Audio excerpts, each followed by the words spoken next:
Amém. Eu acho que agora já é a hora da mensagem, né? A gente fica com a ordem aqui, mas são muitas emoções e Deus vai falando com a gente. Abra sua Bíblia, por favor, por gentileza. Em Apocalipse, capítulo 3. Apocalipse, capítulo 3, versículos de 14 a 22. Já falei isso no início, mas é muito bom rever aqui rostinhos, irmãos que estavam viajando, passeando de férias, né? E a gente vai revendo aqui alguns irmãos. Alguns eu não via desde o ano passado, né? Porque viajaram no final do ano, estão voltando agora. Então sejam bem-vindos novamente e vamos servir ao Senhor com toda a força em nome de Jesus. Abra aí, por favor, o último livro da Bíblia, Apocalipse, capítulo 3, versículos de 14 a 22. Esta é a última mensagem, a sétima mensagem, baseado nas 7 igrejas do Apocalipse. Momento muito importante, você encontra também todas as mensagens, a série, através do aplicativo da Primeira Igreja Batista em Vila da Penha. Se você não baixou o seu aplicativo, o seu app, baixe aí, Primeira Igreja PIB, Vila da Penha, e você pode baixar o aplicativo, vai ter lá em palavras, em vídeos, todo o acervo também, e você pode assistir as outras e compartilhar também. Então, Apocalipse capítulo 3, versículos de 14 a 22. Eu quero compartilhar nessa manhã sobre o tema ou frio ou quente. Ou frio ou quente. Diz assim a palavra de Deus: ao anjo da igreja em Laodiceia, escreva: estas são as palavras do Amém, a testemunha fiel e verdadeira, o soberano da criação de Deus. Conheço as suas obras, sei que você não é frio nem quente. Melhor seria que você fosse frio ou quente. Assim, porque você é morno, nem frio e nem quente, estou a ponto de vomitá-lo da minha boca. Você diz: estou rico, adquiri riquezas e não preciso de nada.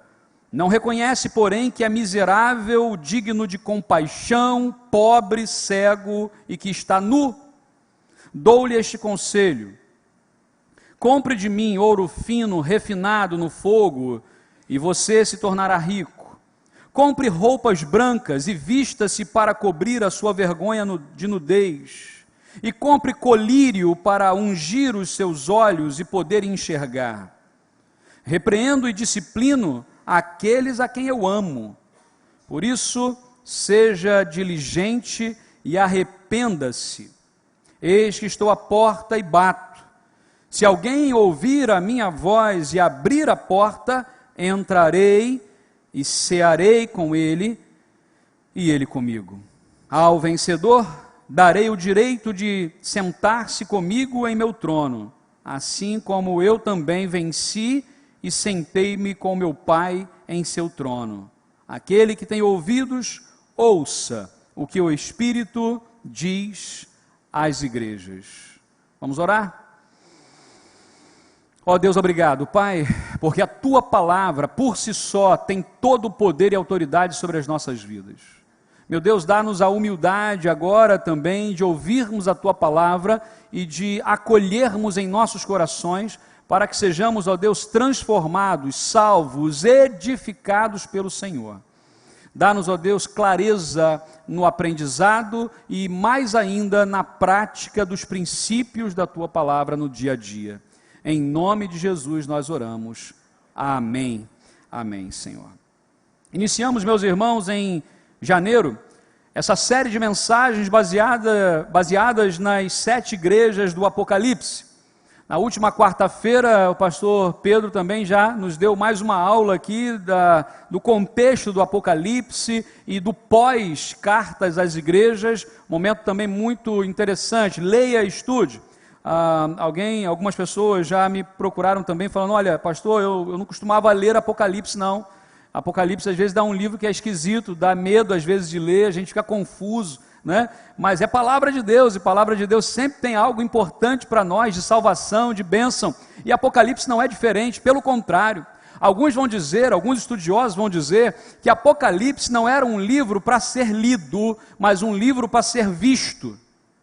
Porque quando a gente olha para o Apocalipse, nós enxergamos do início ao fim que Deus está no controle de todas as coisas. Até no momento que a gente acha que é a gente que está ali no negócio, Deus está, nada foge ao seu controle. Ele nos dá a oportunidade, obviamente, para tomarmos nossas decisões, e tomamos decisões muitas vezes que são acertadas, e tomamos decisões muitas vezes que são erradas. Quando erramos, há consequências disso, e muitas vezes nós precisamos reconhecer, voltar 1 ou 2 passos para que possamos dar o passo de novo à frente. Coloquei como estratégia para nós aprendermos e gravarmos aqui algumas palavras-chave para cada uma das igrejas. Então, quem já está acompanhando vai tentar me ajudar agora a lembrar essas palavras-chave. A primeira igreja que nós vimos foi a igreja em Éfeso. Qual é a palavra-chave? Amor. A igreja em Éfeso é marcada pela questão do amor. Uma igreja que antes era a marca principal dela, o amor, uma igreja que amava as pessoas, amava todo mundo, e de repente ela se esquece de amar, e aí o alerta de Deus para ela é o quê? Você precisa voltar ao primeiro amor. Voltar ao primeiro amor. E aí sim, entendemos um pouco da lição de Éfeso. Esmirna, qual é a palavra-chave?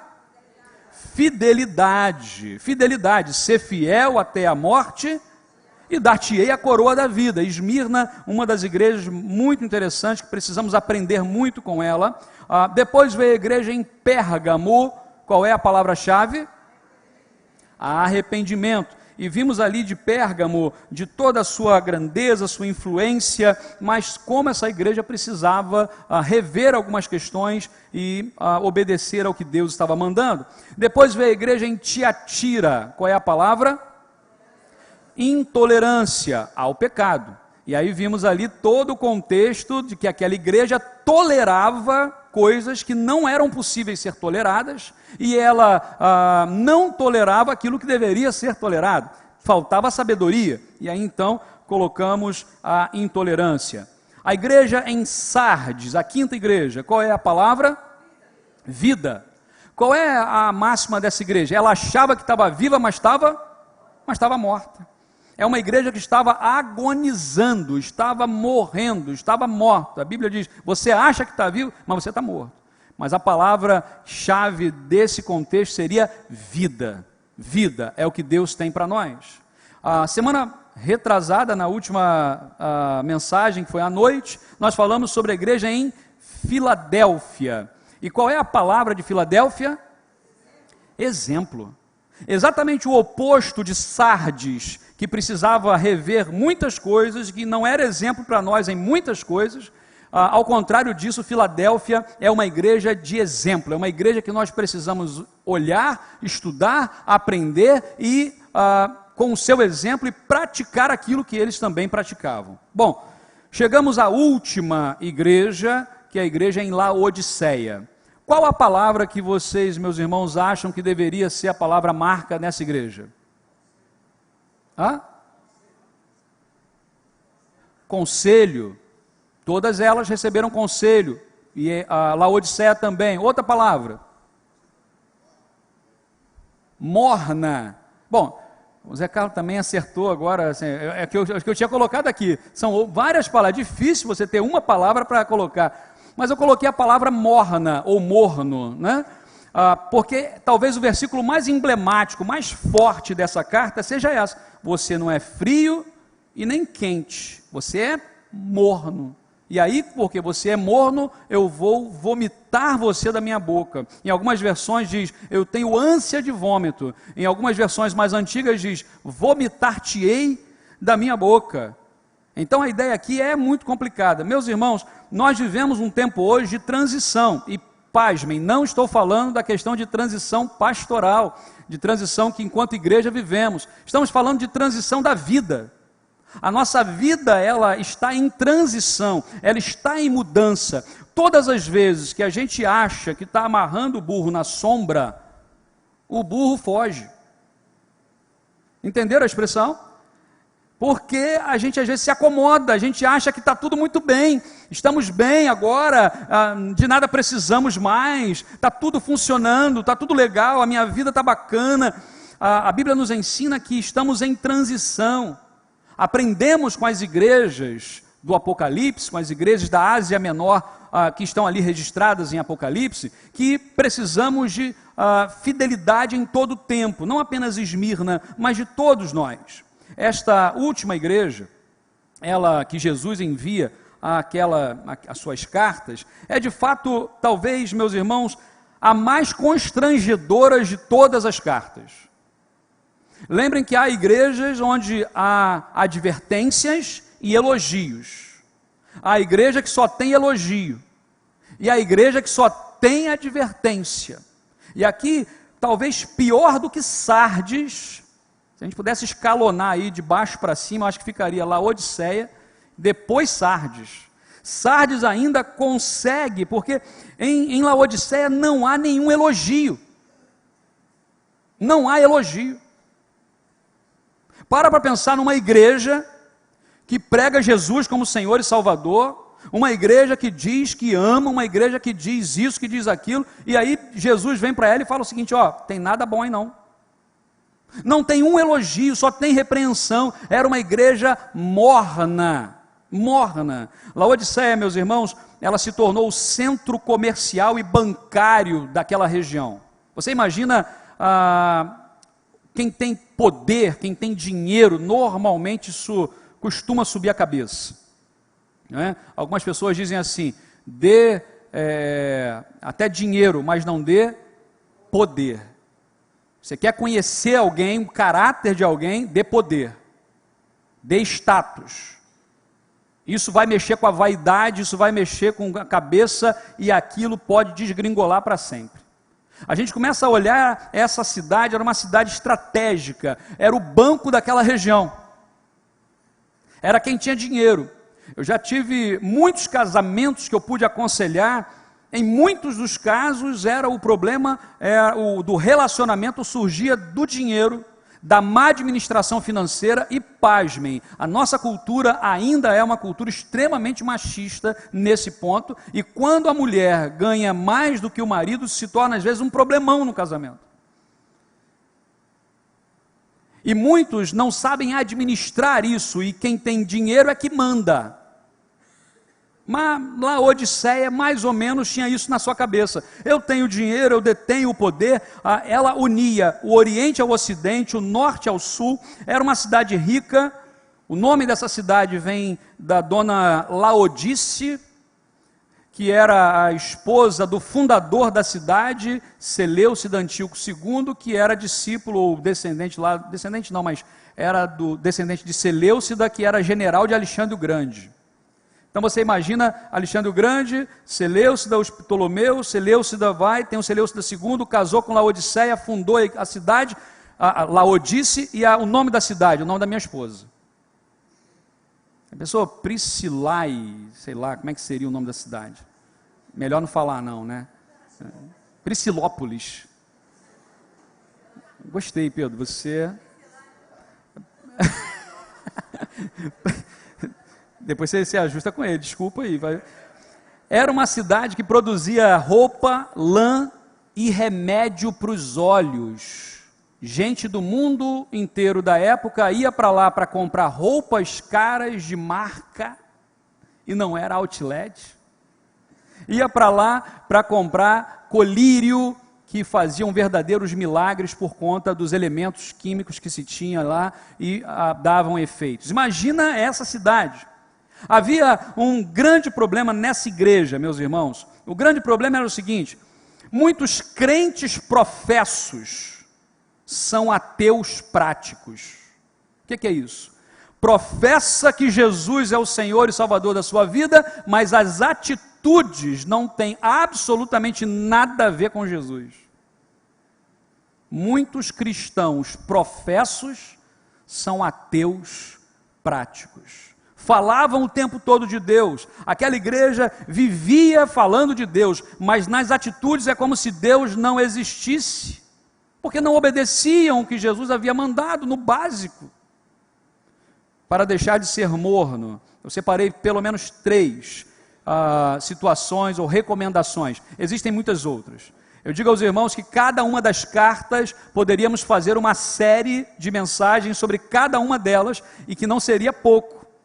Então a gente está tentando, obviamente, reduzir, e nem todos os temas da carta a gente consegue se aprofundar nesta palavra. Então, em primeiro lugar, para deixar de ser morno, reconheça o seu Cristo.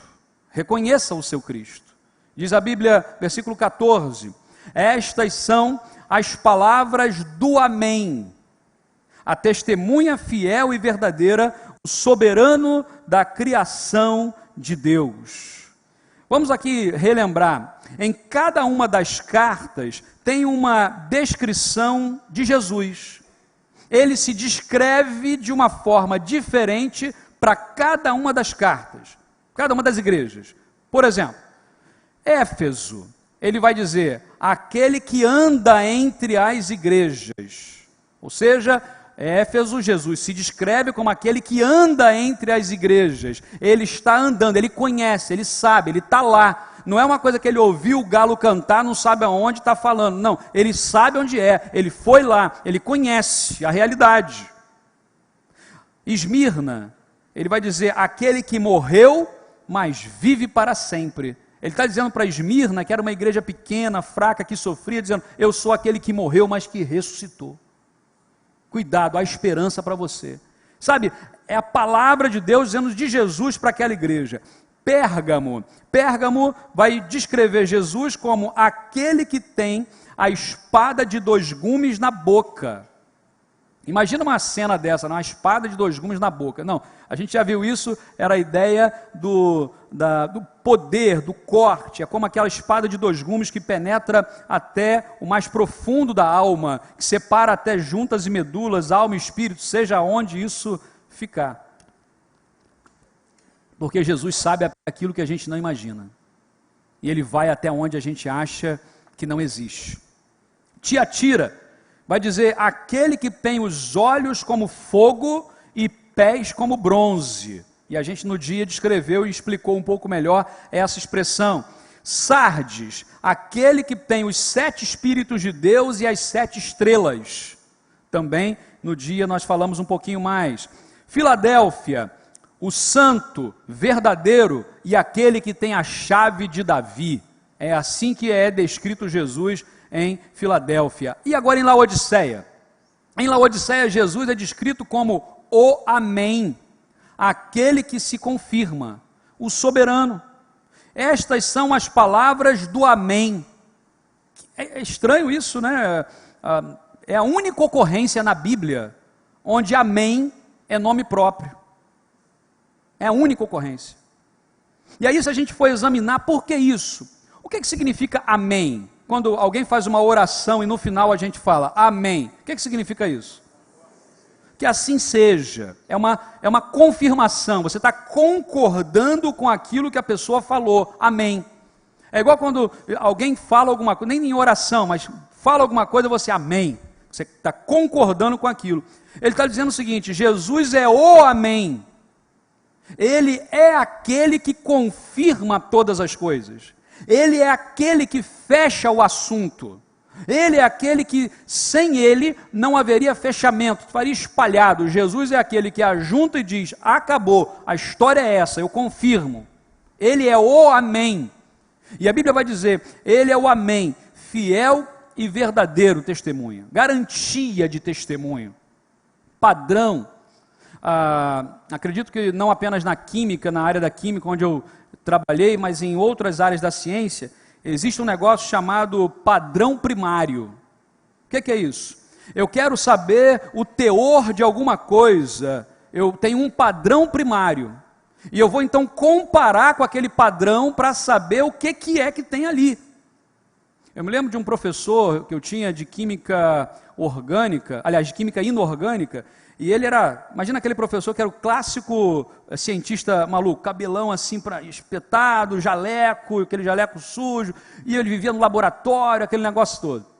Uma vez alguém chegou para ele, fazendo um desafio para ele, e nós bolsistas da época ficávamos pegando no pé dele para saber se ele sabia mesmo, e aí a gente falou, o que tem aí?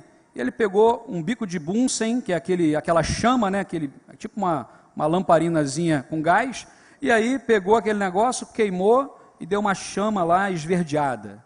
Aí ele pegou aquilo, cheirou. Aí foi no livro, abriu, viu um padrão, isso aqui é isso, e deu os elementos que tinha. Eu falei, como? Saber o que tem por causa de um padrão primário, a cor denunciava um tipo de metal, o cheiro denunciava alguma coisa, a textura denunciava outra coisa. É igual alguém que sabe de comida. Um dia eu tomei um suco, era um suco amarelo, e aí eu tomei o suco, eu não sabia o que tinha no suco. E aí o paladar fica, né? O que é isso? E eu sei que tinha laranja, mamão, acho que maracujá, é isso mesmo? Foi essa que eu tomei. Mas tem um tal do suco 3M. O 3M é o quê? É manga, maracujá e mamão. Mas esse era MLM, que tinha laranja, eu sei. E a gente vai pesquisando o sabor, identificando. Por que a gente tenta identificar? Porque a gente já tem um padrão na cabeça. Jesus, ele diz o seguinte, eu sou a fiel e verdadeira testemunha, eu sou o padrão. Meus irmãos, a gente vive tempos difíceis, tempos onde faltam referências, faltam padrões para a gente seguir, e Jesus se apresenta para a gente nessa época dizendo, eu sou o amém, eu sou testemunha fiel e verdadeira, diz a expressão bíblica ainda, soberano da criação, o princípio da criação, aquele que tem a primazia da criação. A Bíblia vai dizer que em Jesus, lá em Efésios, vai dizer que em Cristo o universo converge. Todas as coisas são para Jesus, por meio dele, para ele. Jesus é a razão de nós estarmos aqui. Ele é a razão do universo não estar se desintegrando nesse momento. É algo grande demais. Jesus, ele não precisa de referências. Ele é a referência. Então, se queremos deixar de ser morno na nossa vida, mais ou menos na nossa vida, medíocres na vida, vamos ter Jesus como padrão. Jesus é o padrão e vamos tentar segui-lo. A estatura do varão perfeito, essa é a ideia. Segundo lugar, para deixar de ser morno, precisamos reconhecer o nosso pecado. A Bíblia diz, versículos 15 em diante, conheça as suas obras. Lembra que todas as cartas Jesus fala isso. Eu conheço as suas obras. Em algumas cartas soa como meio que ameaça quase, né? Eu conheço as suas obras. Eu sei que você fez no verão passado. Mas em algumas cartas ele soa assim, conheço as suas obras. Que bênção que é a tua vida. Mas nesse caso aqui o negócio é ruim. Conheço as suas obras. O tom, eu imagino que seria mais ou menos assim, eu conheço as suas obras. Sabe, quando alguém quer desviar o foco do seu erro para outra pessoa? Erra e quer desviar o foco. Começa, e aí a gente tem que parar, bater. Eu conheço as suas obras. Igual filho, né? Igual criança. Quando quer desviar o foco, quando quer desviar o assunto. Até animal de estimação faz isso. Já viu o cachorrinho? Outro dia alguém estava me contando essa história. O cachorrinho derrubou alguma coisa, fez uma sujeira e voltou e ficou na cozinha assim. Ia para um lado oposto do negócio. Olha só, que coisa. Toda a criação está corrompida. Né? E a gente vai vendo que a gente tenta desviar o foco. E Jesus fala o seguinte, eu conheço você. Conheço. Sei quem é você. E aí ele vai dizer ainda, você não é frio e nem quente. Eu estou a ponto de vomitá-lo da minha boca. Você diz, estou rico, adquiri riquezas, não preciso de nada. A Bíblia, versão A Mensagem, vai dizer assim, não preciso de nada nem de ninguém. porque já estou rico e com saúde. E é mais ou menos essa a ideia aqui do contexto. A Bíblia diz: não reconhece, porém, que é miserável, digno de compaixão, pobre, cego e que está nu. E aí, quando ele fala que não é frio e nem quente, é óbvio que a gente imagina, porque é um símbolo de indiferença. Talvez uma das piores coisas que existe na vida, num relacionamento, é a indiferença. Que você tanto faz, como tanto fez. Sabe, tem gente que a gente se importa, aí a gente sofre ou a gente se alegra. Tem gente que tanto faz. Essa é a ideia, morno, a indiferença. Aquela igreja estava indiferente ao que estava acontecendo. Quando Deus fazia um milagre, Ele fez. Quando não acontecia, Ele fez. Quando alguém se alegrava, quando alguém se entristecia e chorava, sabe aquela cara que não muda? Tem gente que tem dificuldade com expressão facial. Não é o meu caso, até às vezes produz meme demais esse negócio, né? Ficar regalando o olho, tal, aquela coisa. Mas tem gente que é assim, chega no trabalho. Você está triste? Não, estou. Hoje é o dia mais feliz da minha vida. Ou chega a pessoa, e aí, você está feliz? Não, perdi a pessoa que eu mais amava. Mas o rosto não muda, sabe? A expressão facial não mostra o que de fato está acontecendo. Essa é a característica de Laodiceia, uma igreja indiferente. O mundo estava acabando lá de fora, O movimento monástico na história, claro, de uma forma muito reduzida, mas uma das coisas foi: vamos sair desse mundo pecador e mundano e vamos nos fechar em um monastério, em um lugar onde ali a gente vai estudar, ali a gente vai viver a perfeição quase no céu. Quem já estudou o movimento monástico vai saber que não foi isso que aconteceu.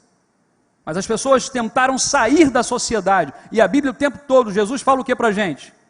Pai, não peço para que os tires do mundo, mas que os livres do mal.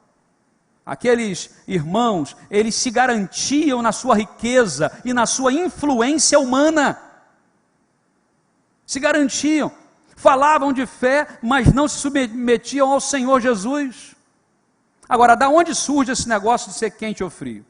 Perto de Laodiceia, haviam duas cidades, Hierápolis e Colossos. Essas duas cidades tinham fontes de água em abundância. Só que em Hierápolis, as águas eram quentes, eram águas termais. Eu não sei se alguém aqui já foi em Caldas Novas, naquela região lá, né? Maravilhoso aquilo lá. Você entra, falar de água quente aqui no Rio de Janeiro, fazendo 45 graus na sombra, está ruim, né? Mas o clima é outro quando a gente vai lá. E aí quando você entra naquela água quente e tal, aquilo é gostoso demais. Para sair que é ruim, né? Para sair que é ruim, mas assim, a gente vai lá e tal. Me lembro uma vez, há muito tempo atrás, a gente foi fazer um trabalho missionário lá em Anápolis e depois fomos para Caldas Novas passar um dia. E aí tinha um poço chamado Poço do Governador, que era de 42 graus a água. E aí, sabe aquela que você bota o pé, aí você vai se acostumando, aí bota outro pé, aí você vai abaixando, aí você vai, aí depois você senta. Aí sentei, fiquei olhando assim, cozinhando, né? O olho até dá aquela fechadinha. Aí tinha uma placa do lado, permitida a permanência por 5 minutos, por questões de saúde. Opa, vamos lá. Já estou tão dormente que eu nem sei quanto tempo eu estou aqui. Vamos embora. Em Hierápolis era uma cidade de águas termais, águas medicinais. As pessoas iam para lá para buscar bem-estar, águas quentes. Já em Colossos, havia fontes de água mineral, águas que jorravam geladinha. Alguém já foi em São Lourenço, Caxambu, né, essa região, e outras cidades que a gente tem aí, principalmente ali em Minas, naquela região. Gente, que coisa maravilhosa, né? Eu lembro de um parque que eu fui uma vez, uma canequinha, você comprava uma canequinha na entrada e ia de fonte em fonte tomando. Tudo bem que a maioria tinha gosto de ferrugem, mas dizem que era bom. Aí Fui tomando tudo que tinha. Tinha uma que saía já com meio gaseificada, né, com gás assim, geladinha da fonte, tomava, que maravilha. Colossos era assim.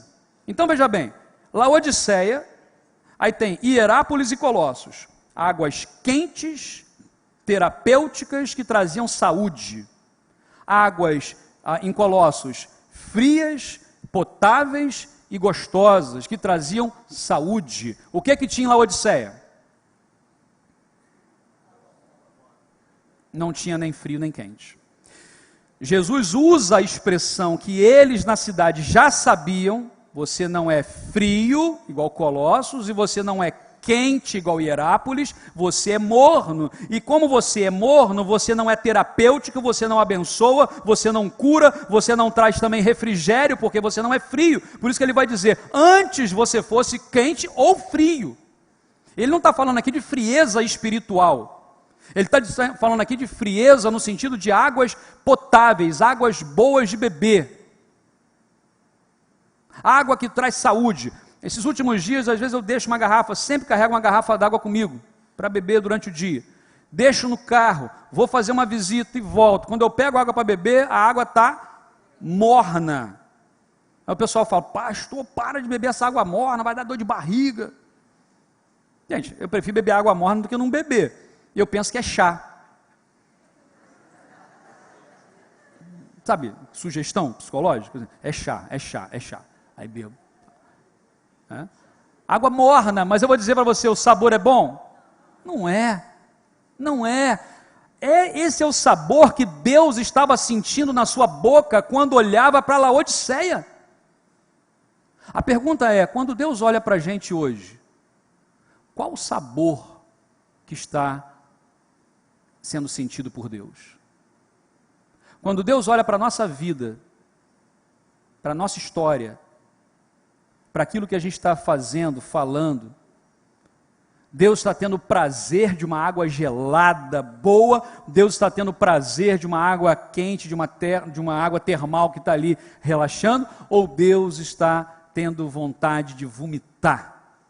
Essa é a questão aqui. Não havia uma utilidade espiritual. Essas pessoas realizavam coisas para si mesmas, somente para si e não para Deus. Vomitar-te-ei da minha boca. Esse é o julgamento final, consequência da indiferença, que é triste. E aí, a Bíblia continua dizendo no texto: estou rico, adquiri riquezas, não preciso de nada, não reconhece, porém, que é miserável, digno de compaixão, pobre, cego, que está nu. Meus irmãos, aqui a referência do grave erro de comparar riquezas materiais com riquezas espirituais. Se Deus te der riquezas materiais, amém, glorifique a Deus e abençoe o reino. É assim que funciona. Abraão era um homem milionário, tinha muitas terras, tinha muitos empregados, tinha muito dinheiro, e Deus escolhe Abraão, e Abraão abençoou o mundo.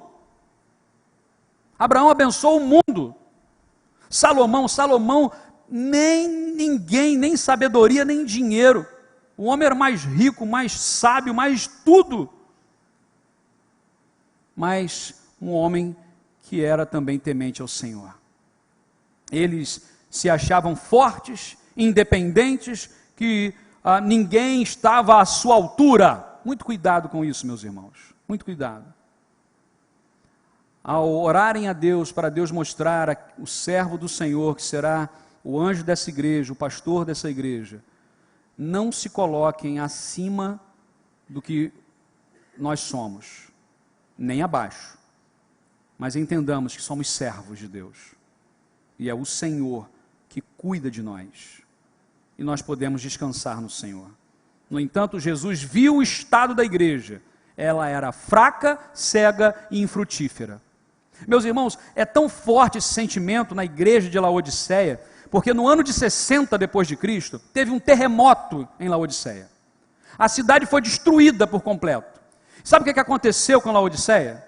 Em pouco tempo, ela foi reconstruída com o dinheiro deles mesmos. Não pediram ajuda ao Império Romano, enquanto outras cidades e localidades próximas pediram socorro, decretaram estado de calamidade pública, estado de emergência, aquela coisa toda. Laodiceia falou: não precisa de nada não, a gente não precisa de ninguém, nós temos dinheiro no bolso, temos profissionais. Reconstruíram Laodiceia com o dinheiro próprio. Imagina a arrogância dessa igreja ao olhar para a vida dela espiritual e também se colocar dessa forma: nós não precisamos de nada nem de ninguém, eu dou meu jeito, eu me viro, está aqui. Parece que a igreja sentia essa questão da vaidade muito forte, e aí Jesus vai, sabe o corte no talo que a gente diz, né? Jesus vai dizer assim: no entanto, você é miserável e pobre, o seu destaque bancário não quer dizer nada, o seu extrato bancário não quer dizer nada, você é cego. Por quê? Porque havia o negócio chamado pó da Frígia, que era usado ali, que as pessoas iam de longe para ali, que havia cura nos olhos, uma espécie de colírio, de emplastro que eles colocavam para curar as vistas. Jesus vai dizer: você é cego, você vende colírio, mas você é cego. Eles vendiam uma roupa muito cara, que era feita de lã negra, uma lã negra violeta, quando batia a luz assim, dava uma espécie de, como é que se fala, um preto violáceo, né? Essa cor, que é uma cor muito difícil de achar, raríssima e caríssima. Eles produziam isso, e sabe o que Jesus vai dizer para eles? Vocês estão nus, vocês estão nus. Parece aquela história do rei, que o menino chega e fala: o rei está nu. O rei achava que estava abafando com a roupa invisível dele, que só os sábios e inteligentes viam, mas na verdade o homem estava nu. Laodiceia estava nu. Uma das coisas, meus irmãos, que me preocupam muito em Laodiceia. Em Laodiceia, assim como em Sardes, como se diz, alguns falam, né, a lenha desceu nessas duas igrejas, mas não há menção de Satanás nessas cartas, e não há menção de sinagogas de Satanás, uma expressão que vai aparecer em outras cartas. Porque o grande problema dessa igreja, assim como Sardes, era ela mesma. Era ela mesma. Sabe uma oração que eu tenho procurado fazer, e eu acho que nós precisamos fazer? Senhor, que eu não seja empecilho para o reino de Deus se estabelecer nessa terra. Porque é muito fácil, às vezes fala assim: não, foi o diabo. Não estou tirando a culpa dele não, tinhoso é complicado. Mas quantas vezes nós nos deixamos, através de uma atitude, às vezes de uma palavra, somos empecilho para que pessoas conheçam a Jesus. Sabe, eu tenho orado, e os pequenos grupos, desde que nós começamos, meus irmãos, uma das estratégias bíblicas que Deus nos deu, que não é a ideia do pastor João, não é a ideia da igreja de Vila da Penha, é uma ideia de Deus. Quantos parentes nossos já encontraram Jesus por causa dos pequenos grupos, essa estratégia de relacionamento? Outro dia alguém estava falando comigo: pastor, a minha família está vindo quase toda, e eu vou ganhar a minha família para Jesus. Sabe quando a gente se preocupa demais com as coisas da igreja, os programas da igreja, os eventos da igreja, e a gente se esquece das pessoas da nossa casa? Sabe, eu tenho orado para que você que ainda tem o seu pai ou a sua mãe fora dos caminhos de Jesus, o seu amigo, o seu filho, que você seja a maior bênção de Deus, o catalisador para que essa pessoa encontre Jesus.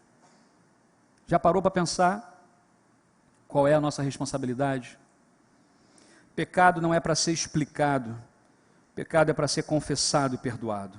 E por fim, e me perdoem a extensão do sermão, mas essa carta ela é muito grande, a gente ainda está reduzindo, mas por fim, para deixar de ser morno, reconheça que há solução, existe esperança.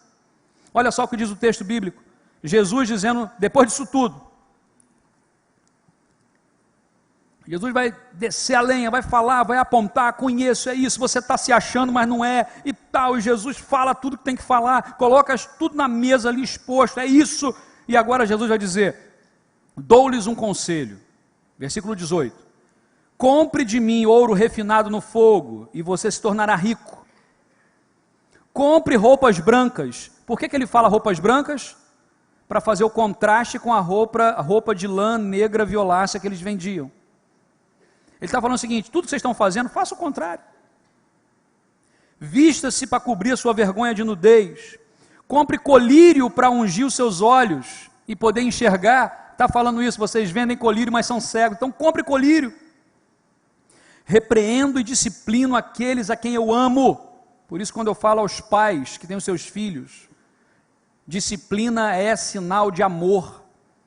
Hoje vivemos um caos na área da educação, um caos na cidade. Muito tem a ver em casa, começa em casa, porque não há disciplina. E quando há a disciplina, na verdade, se parte já para uma violência. O equilíbrio de amor e disciplina é algo que Deus nos ensina.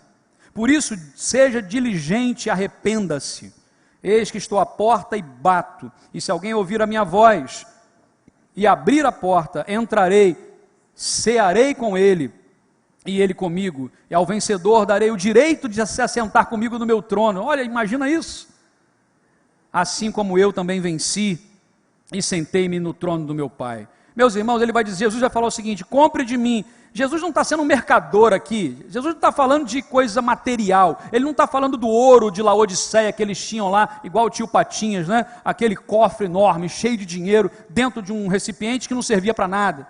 Jesus está falando o seguinte: compre de mim ouro, mas não é ouro material, ouro espiritual, ouro que vai abençoar a vida de vocês e vai fazer com que vocês abençoem outras vidas. Ele vai dizer: eu repreendo a quem eu amo, oportunidade de arrependimento. E aí uma expressão aqui que ele vai dizer: eu cearei com ele.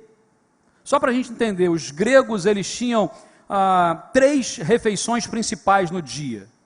Uma que nós chamaríamos aqui de café da manhã ou pequeno almoço, né? Já estou começando a ver, porque lá em Portugal se chama de pequeno almoço o café da manhã, né? Então, café da manhã, pequeno almoço, eles chamavam de acrástima, e eles costumavam, ou acrastima, e eles costumavam tomar um pão que era mergulhado no vinho e ficava mais seco depois. Então eles pegavam e comiam aquele pão no café da manhã. O almoço, aristion, que era uma espécie de sanduíche para comer andando na rua. Então a vida era corrida, vamos trabalhar, o comércio, lembra disso? Era uma região comercial, é como se fosse nosso fast food hoje. Bota no bolso o sanduíche, tira o sanduíche, vai comendo na rua. Muita gente, infelizmente, almoça assim. A gente sabe que a vida, às vezes, é muito corrida. E havia o jantar, que era chamado de deipinon, que era a ceia, que era a principal refeição do dia deles, que era um banquete, que tinha tudo que você possa imaginar. Jesus está usando, a palavra que é usada aqui é a palavra deipinon. Vou cear com você. Jesus está falando o seguinte: vou comer um pedacinho de pão duro com você? Não. Ele está falando: vamos comer um sanduichinho rápido aqui que eu estou com pressa? Não. Jesus está falando o seguinte: eu vou botar para você um banquete. Preparas um banquete perante mim na presença dos meus inimigos, unge a minha cabeça com óleo e o meu cálice transborda. Jesus está colocando um banquete e dizendo o seguinte: vem cear comigo, vem comer junto comigo. E quando a gente come bem, meus irmãos, essa semana alguns irmãos estão chamando a gente agora para comer, para despedir. Então, se em algum momento esse botão se tornar como o do pastor Jean, vocês já saberão o porquê. Eu só falo a verdade aqui, viu? E aí a gente vai na casa de um irmão: não, mas come mais um pedaço. E vai na casa do outro, come mais um pedaço, e a gente vai, e vai. Sabe essa coisa do banquete? Reinaldo, segura aí, senão o botão chega aqui. Imagina, rapaz, um banquete preparado por Jesus. Meus irmãos, ontem eu já comi uma feijoada.